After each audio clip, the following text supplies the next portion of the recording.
অশোকনগরের বুকে এত সুন্দর একটা ক্যাফে উইথ পার্ক খুলে গেল, তো চলো ভিডিওটা একদম প্রথম থেকে শুরু করি।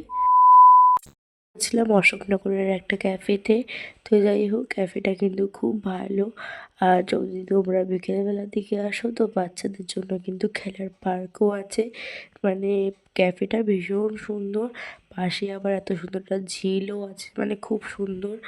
মানে আমার তো ভীষণ পরিমাণে ভালো লেগেছে। তো অ্যাড্রেসটাও বলবো, তোমরা ভিডিওটা দেখতে থাকো। তো তারপরে দেন দেখো এত সুন্দর একটা ভিউ, আমি একদম মিস করতে চাইছিলাম না। তো এই কারণে অনেক ফটো ক্লিক করে নিলাম। তো যাই হোক, তারপরে আমরা বসে গেছিলাম একটুখানি ফটোস তুলতে।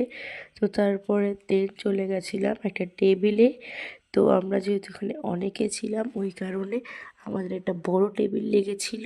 তো যাই হোক, কী কী খাবার অর্ডার দিয়েছিলাম ফার্স্টে তোমরা মেনু কার্ডটা দেখে নাও। আর এখানে কিন্তু খুব সুন্দর মিউজিক সিস্টেমেরও ব্যবস্থা আছে, তোমরা যেরকম খুশি এখানে এনজয় করতে পারো। তো যাই হোক, ফার্স্টে ট্রাই করেছিলাম কফিটা ছিল অসাধারণ। তো তারপরে ছিল ভারী চা, তারপরে নিয়ে নিয়েছিলাম চিকেন পকোড়া, যেটা ছিল অসাধারণ। তারপরে নিয়ে নিয়েছিলাম পনির পকোড়া, যেটা তোমরা রেজাল্ট একদম সামনাসামনি দেখতে পাচ্ছ। আর খেতেও না এতটা পরিমাণে ভালো হয়েছিল, মানে খুব ভালো লেগেছে আমার। মানে সবকটা খাবারই ওরা একদম গরম গরম সার্ভ করেছে।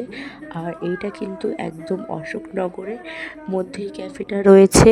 যদি হাবড়ার দিক থেকে আসো তাহলে হাবড়া টু নৈহাটির বাস ধরলে অশোকনগর সেকেন্ড পেট্রোল পাম্প, তো সেকেন্ড পেট্রোল পাম্পের আগে লেফট হ্যান্ডে পড়বে এই ক্যাফেটা।